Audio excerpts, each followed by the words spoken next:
jewe umwaka uheze Imana yaranyigishije gusenga ngira isengesho rizoshikana ku yindi Noeli. None nayishitseko ndafise ishimwe n'impundu. Nashaka dusubire dusenge twakira ubutumwa bwiza bw'akanyamuneza kenshi ku bwoko bwacu bwose uyu mwaka wose. Tuzoshike ku yindi Noeli. Amahoro y'Imana yuzuye imitima yacu. Tuzoshike ku yindi Noeli. Ubutumwa bwiza bwa Yesu Kristo bwamamaye muri twebwe. Tuzoshike ku yindi Noeli twagasaye. Tuzoshike ku yindi Noeli twuzuye inkomezi z'Imana. Hariho se programme y'ukugwa Noeli yindi izoshika baguye. Ntubemwo muri bo. Ahubwo fata programme yo kudahenukana gatoya. Urashobora kwaza tugasenga.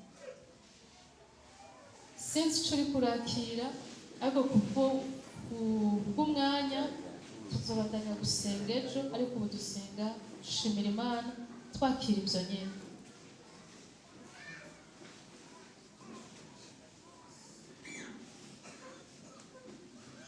Uba warakomeretse, uba wararambiwe n'ibibazo ku buryo utibaza ko Imana yo gutabara.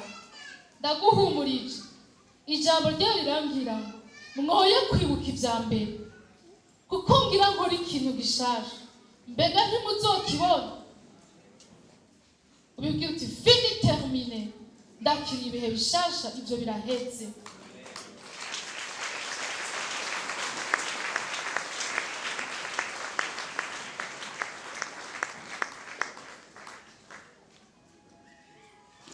Niwirimbure rwose byegeranye neza, ubisengere umwanya umwe.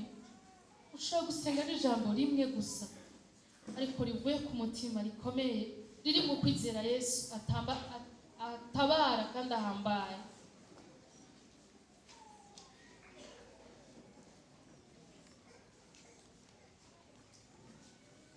Warambiwe n'iki? Canke ni kihe kibazo kikubanye kinini ku buryo wumva kitoshoboka? Ngo baranse kuvyemera kubw'ubwihebe bwo mu mitima. Baranse kuvyemera yuko bagira batabagwe. Ariko ivyo ntivyabujije yuko Imana igaragaza ubushobozi bwayo. Ariko baciye bakena umunezero wo kwizera. Bagumanye amagorwa no hagati mu nzira. Wewe gira intango nziza, ni wizere Yesu mutabazi. Nico dusabwa. Kigira kabiri no gusenga. Turi mu ijambo rivuga ngo nimugire ico muganyira, ariko byo mukena byose nibimenyeshwe Imana mu gusenga no mu kwinginga bifatanijwe no gukenguruka. Yesu ndagushimiye ko ibyandambiye nanje ndabirambiwe.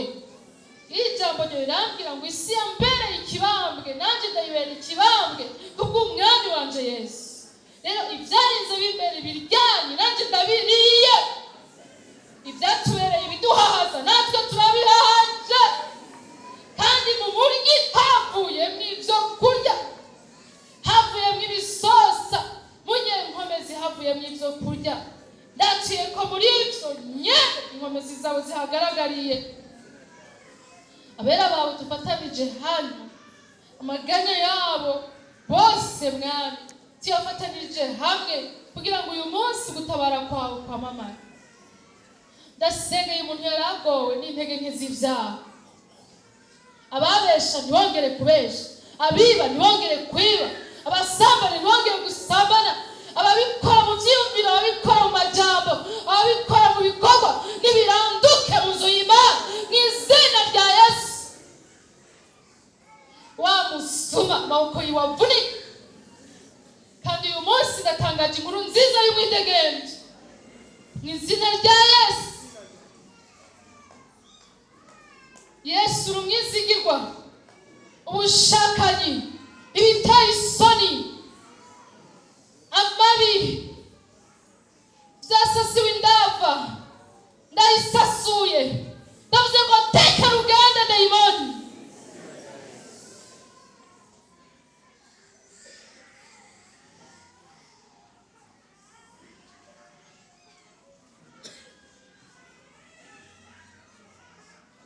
Impwemu y'ubusambanyi abasore ku basore, impwemu y'ubusambanyi abagore ku bagore, impwemu y'ubusambanyi bagore, impwemu y'ubusambanyi abasore ku bigeme, impwemu y'ubusambanyi iturirwe, umuriro wawe yiturire, umuriro wawe yiturire, abagendana ibyiyumviro bibi byo kwisambanya nibishe mu izina rya Yesu, kandi ayo maboko ntakongere gukora ibyo.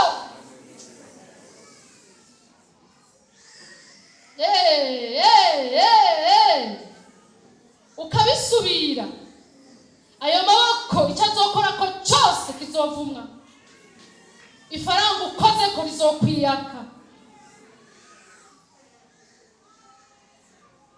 Ndabihanye kubwa mpemu w'Imana, birahanywe. Akirukozwa n'amaraso ya Yesu.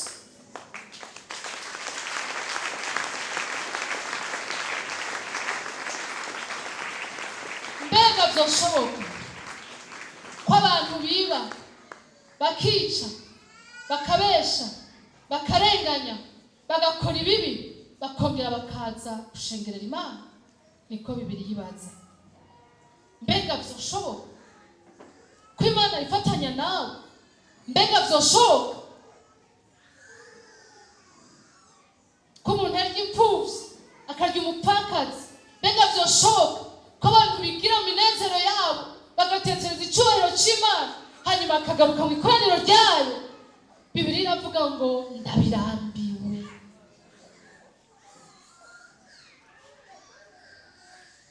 Iyi Mana igomba kukugirira neza, niyo Mana yanka ibyaha. Mwami Yesu, ndakubaje kandi kubw'izina ryawe ndubahije izina ryawe.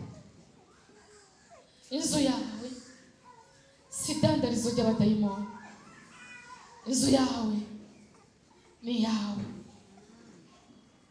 ni yawe. Dukoranye mu izina ryawe. Hezagira Mwami umunyantege nke ariko araboroga atakamba, ugirire neza umugorwa, imbohe, abatongererewe kubintazi nibibave, abagowe, abagwaye, abarushe nibatabara. Yesu, iyi nkuru nziza yawe itabara kandi ikiza nishike mu mitsi, ishike kure rwose kandi iduge, ishikane ishimwe ryawe kure mu myaka ikurikira. Ikiganza cyawe cyiza ihesha umugisha abana bawe, za mbabazi zawe zituma abantu bawe bidegemvya. Ndabisenze ndakwizeye kandi ndizigiye ubuntu bwawe, tuzoshikira iyindi Noweli ngo kubaha kugwiriye muri twebwe n'abandi benshi bakubaha ku bwacu. Tubigusabye twizeye byinshi tutamenye kuvuga, ni mu izina ryawe rya Yesu dusenze.